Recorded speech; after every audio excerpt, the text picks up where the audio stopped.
when I gave my Friday sermon in downtown Islamic Center, Chicago. There were about 3,000 people. And from that day, I don't know today is Saturday or Sunday, I'm constantly traveling and speaking.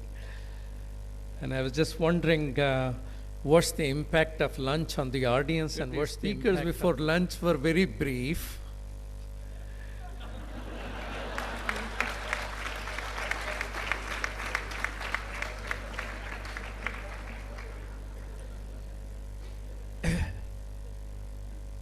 Sermon on Friday, just like every Friday sermon, I divide in three areas. One is a subject matter based on the teachings.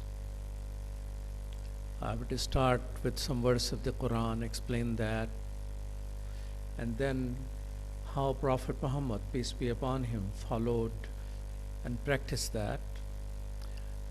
And then almost half of my sermon is always dedicated on what I and you can pick from it in terms of practice.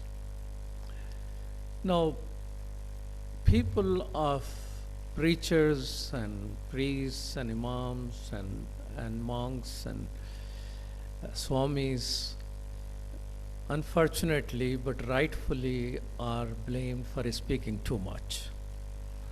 So that's why some people used to have Gandhiji will just stay quiet for extended period of time. He will have birth of not just, fasting for not speaking. That probably will helpful. But my suggestion and request to you, which I am trying to implement in the forthcoming Parliament of the World's Religions, is that when you're listening to wisdom, that was extraordinary thoughts which you all shared.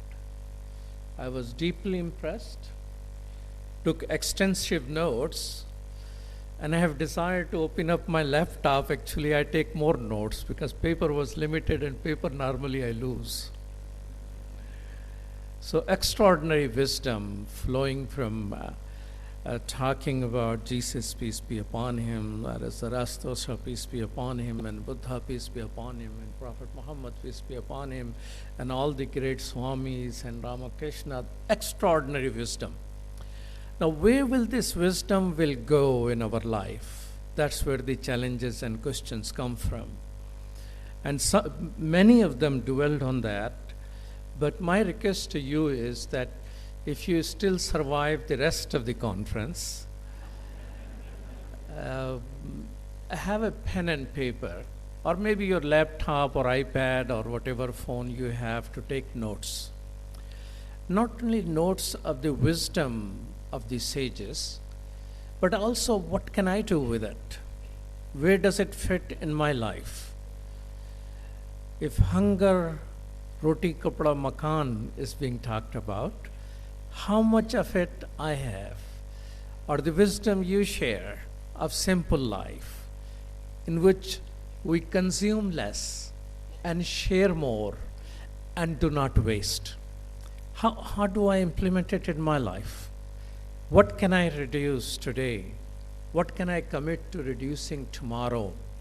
How can I be better human being when they say that if you are peaceful within yourself, maybe your prayers for peace for others will be acceptable. All of those wisdom which is coming from the sages have so much value. But all that value, my brothers and sisters, will be lost unless it's translated into energy of our own to-do list of the day. If it doesn't fit in your day, it's somewhere in the air. It's lost.